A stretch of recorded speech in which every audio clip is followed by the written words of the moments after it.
Hi, I'm Sharon Anderson, and this is Collectible Treasures. Today it's a collection that pays tribute to the world's most famous beagle, Snoopy. Meet a woman who's collected over 5,000 different Snoopies, from an original cartoon to precious pendants and, of course, plenty of plush. Welcome.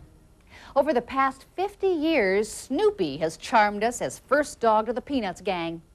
Although the first Peanuts comic strip was printed in 1950, it wasn't until 1958 that the first plastic Snoopy figure was merchandised. Well, since then, he's been immortalized in nearly every kind of item imaginable.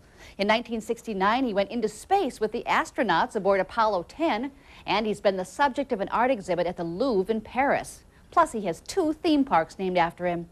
Well, those are just a few of the highlights. You're about to meet a woman who's so taken with this illustrious beagle that she's collected over 5,000 different Snoopies who've taken over the biggest room in her home. To say that Snoopy has permeated every aspect of Tami Aker's life is putting it mildly. First, there's the car, complete with paw prints, and of course, Snoopy license plates. But this is just the beginning for Tami, who built her house with Snoopy in mind. Her kitchen tile is accented with the world-famous beagle. Her dishes pay homage to her passion. She even has a Snoopy stained glass window. But it's the Snoopy room that makes jaws drop. The largest room in the house, built for and devoted to her love of Snoopy.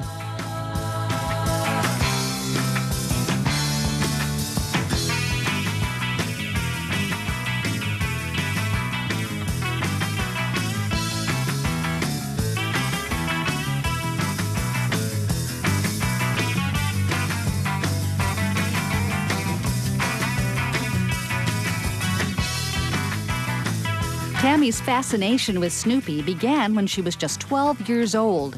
In fact, this is her very first plush Snoopy given to her by her father.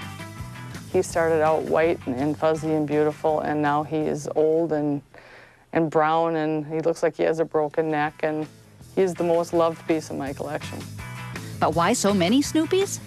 Snoopy is, to me, the ultimate symbol of happiness. You know, he's joyful. He's what his alter ego can be, everything that everybody wants to be. Snoopy first burst on the scene in 1950 as a member of the Peanuts gang. Creator Charles Schulz depicted the daily trials and tribulations of life from a child's point of view.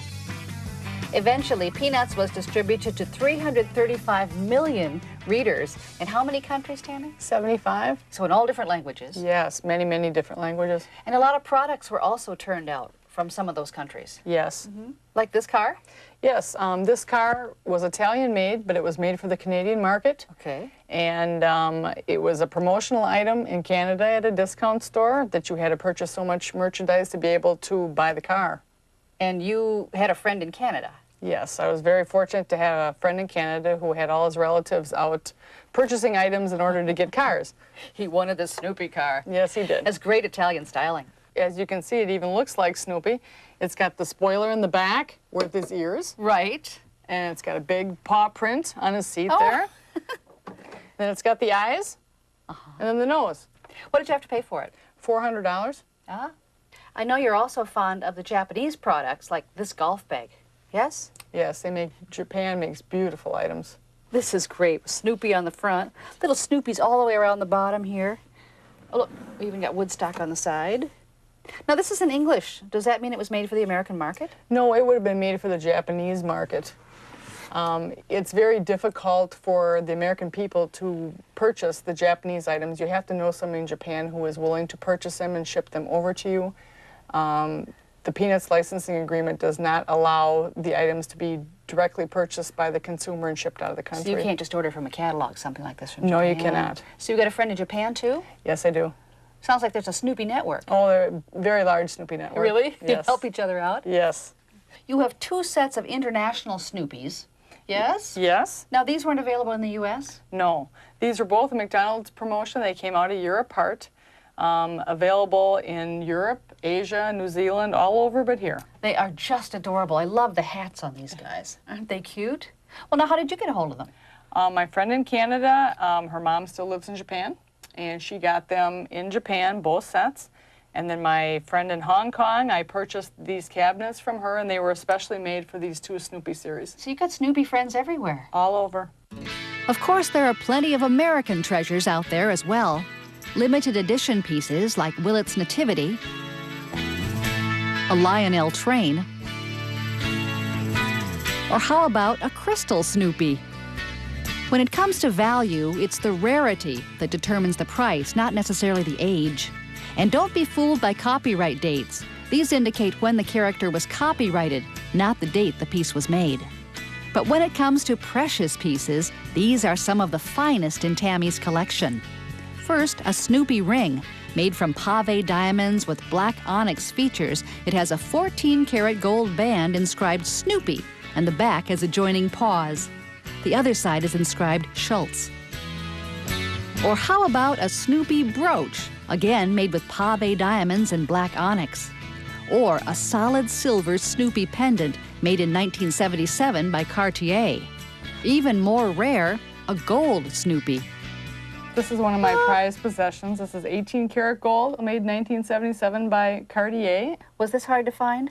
Yes, that was extremely hard to find. My husband and I flew to Reno to get him. I had the word out that I was looking for one, and one of my friends called and said they knew somebody who had one for sale, and I was very fortunate to get it. Any idea what this gold Snoopy is worth today? Between $5,000 and $6,000, I would say closer to $6,000. Wow, that's a treasure. Oh, I love it. But as an ardent Charles Schultz fan, Tami's most cherished pieces are her one-of-a-kind mementos, like this letter Charles Schultz wrote to her in 1991.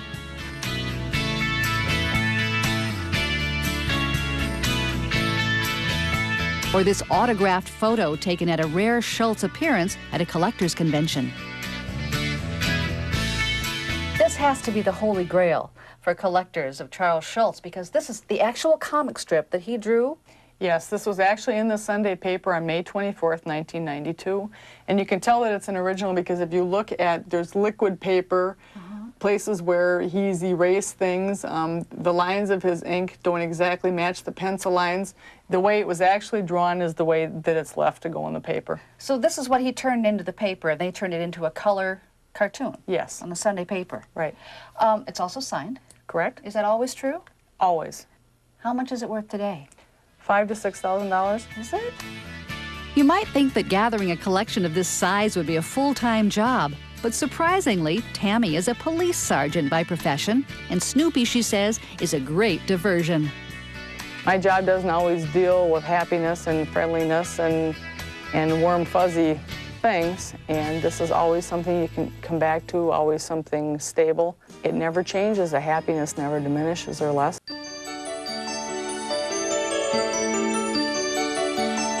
We're back in Tami Aker's house, and if you were watching Collectible Treasures a little bit earlier on in the show, you saw Tami's extensive collection of Snoopys. Well, whenever we run across a collector that has some creative ideas for displaying a collection, we like to pass those tips on to you, and we thought that Tami had some good ones. Now remember, Tami just built this house, and she built this room specifically for her collection, so it's a great 15 by 24 foot space to begin with. But she used a couple of things we thought really worked well. First of all, creative cabinetry, and also store fixtures to help display her collection. Notice how Tami's used glass doors with metal hinges that gives you a big viewing area onto the collection. You don't have those frames in wood that get in the way. She has magnetic openers. And on the inside of the cabinets, notice these acrylic risers in different heights. This way you can put things in the back of the cabinet, and they show as well as the things that are in the front of the cabinet. Now here's another great idea from a store fixture company.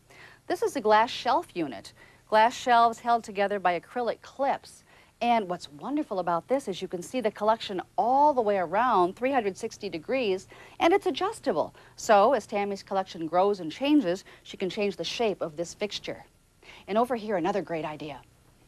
Here's a display tree just like you'd find in a retail store, and Tami uses it to show off some of her smaller Snoopys. Some have the hooks on, but if they don't, the tree came with these elastic bands. You can just put them around the neck, and attach them to the hook. Tami has utilized the top of her wall space with a plate rail.